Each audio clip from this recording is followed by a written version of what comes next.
প্রিয় সংগ্রামী জনতা,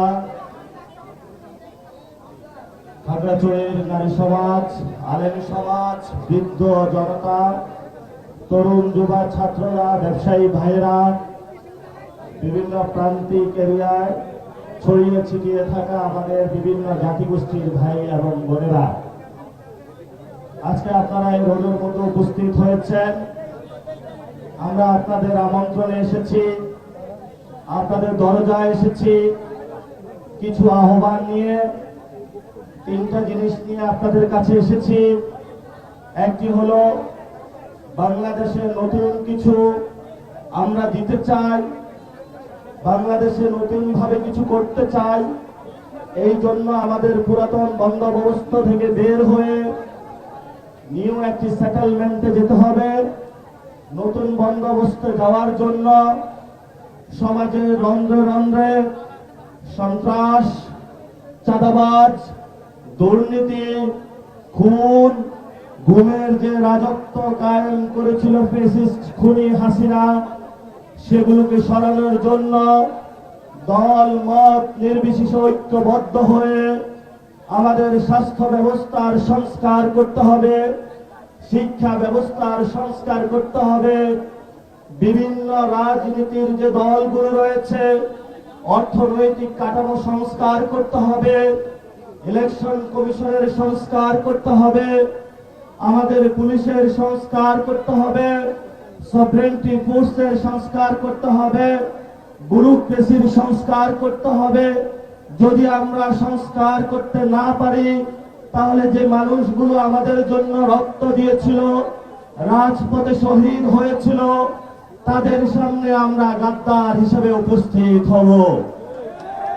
এই জন্য শহীদদের রক্তের দিকে তাকিয়ে, আহত ভাইদের অঙ্গহানির দিকে তাকিয়ে, নিজের বিবেকের কাছে প্রশ্ন রেখে যদি আমরা এই সংস্কার প্রক্রিয়াগুলো বাংলাদেশে গঠন করতে না পারি, তাহলে যেই জায়গায় মানুষগুলো শহীদ হয়েছিল, আহত হয়েছিল, তার চেয়ে অনেক ধাপ বাংলাদেশ পিছিয়ে যাবে।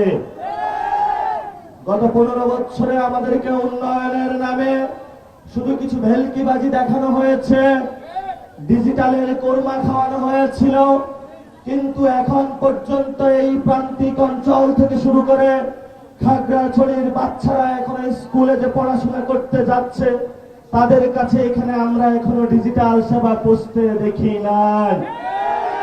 পথে দিয়ে আসতেছিলাম, নেটওয়ার্ক 2G তে চলে গিয়েছে। পার্শ্ববর্তী এক দোকানদারকে জিজ্ঞাসা করলাম, এখানের নেটওয়ার্কের অবস্থা কেন? বলল, গত 15 বছরে শুধু ডিজিটাল তকমা আনা হয়েছে, বাস্তবে খাগড়াছড়িতে কোনো উন্নয়ন বলে কোনো কিছু হয় নাই।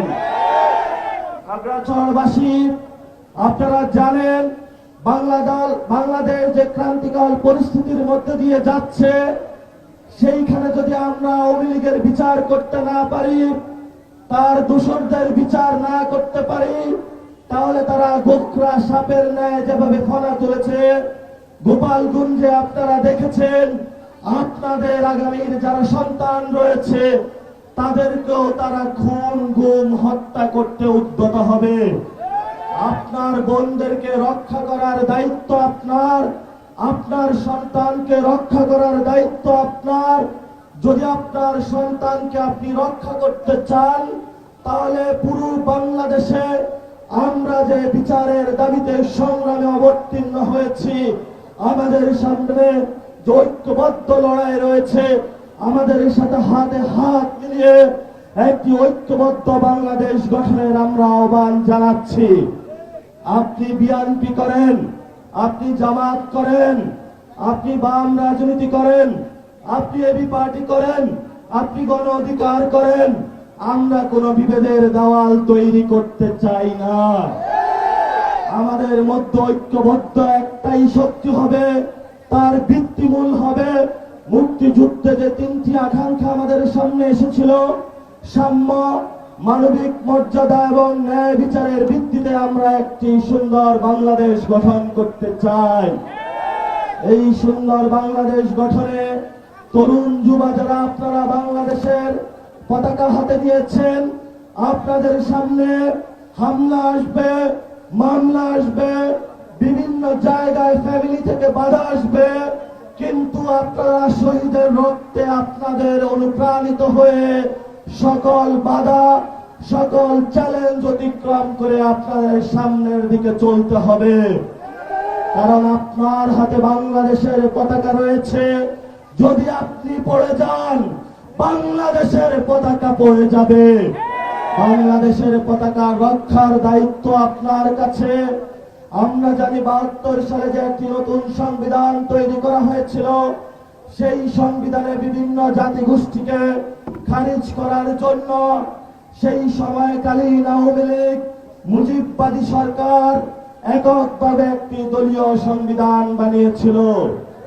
আমরা নতুন ভাবে প্রস্তাবনা দিচ্ছি, আমাদের একটি সংবিধান তৈরি করতে হবে, যেই সংবিধানে গত 50 বছর ধরে মুসলমানদেরকে, আলেমদেরকে, বিভিন্ন জাতিগোষ্ঠীকে, হিন্দু ভাইদেরকে, খ্রিস্টানদেরকে, বৌদ্ধদেরকে, নারীদেরকে যেই সমানাধিকার মর্যাদা আমরা সংবিধানে পাই নাই, সেই সংবিধানে তাদের অধিকার ফেরত দেওয়ার জন্য আমরা কিছু তরুণ যুবা একত্র হয়েছি, আমাদের সাথে কিছু অভিভাবক একত্রিত হয়েছে, আমাদের সাথে কিছু আমাদের বন্ধু অচ্ছল ছোট ভাইরা একত্রিত হয়েছে।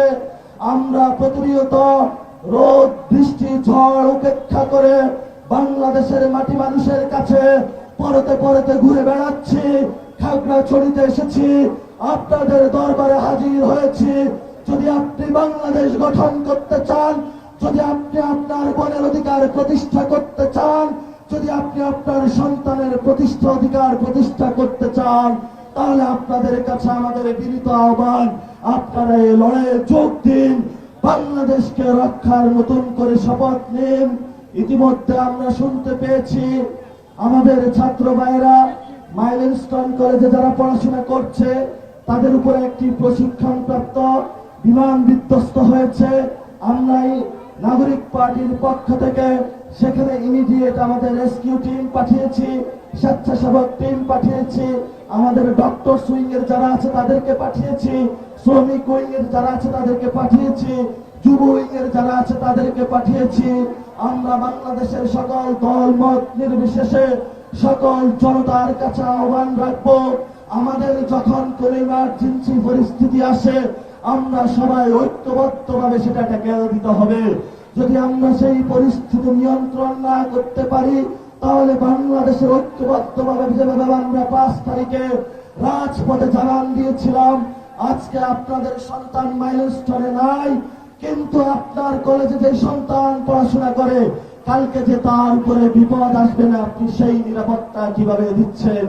এই জন্য সরকার থেকে শুরু করে দায়িত্বশীল যারা রয়েছে সবাইকে আজকের এই খাগড়াছড়িবাসীর পক্ষ থেকে আমরা আহ্বান জানাবো, দ্রুত গতিতে পদক্ষেপ নিন এবং নতুন বাংলাদেশ গঠনে সবাইকে ঐক্যবদ্ধভাবে নাগরিক পার্টি যে আহ্বান জানিয়েছে, আক্তার ভাইয়ের নেতৃত্বে, নাহিদ ভাইয়ের নেতৃত্বে, হাসনাত আব্দুল্লাহর নেতৃত্বে, সার্জিস ভাইয়ের নেতৃত্বে সবাই হাতকে ঐক্যবদ্ধভাবে করে নতুন একটা বাংলাদেশ পুনর্গঠনকে সবাইকে আহ্বান জানাচ্ছি। আহ্বানটা জানিয়ে আমি আমার বক্তব্য শেষ করছি। সবাইকে লাল সালাম। ইনকিলাব জিন্দাবাদ, মুজিববাদ মুর্দাবাদ। যতদিন আমরা থাকবো বাংলাদেশে মুজিববাদের স্থান হবে না। আদর্শিক লড়াইয়ে আমাদের জয় হবেই হবে, কারণ আমরা আজাদির স্লোগান তুলেছি, ইন্ডিয়ার কাছে আমরা বাংলাদেশ বর্গা দেই নাই।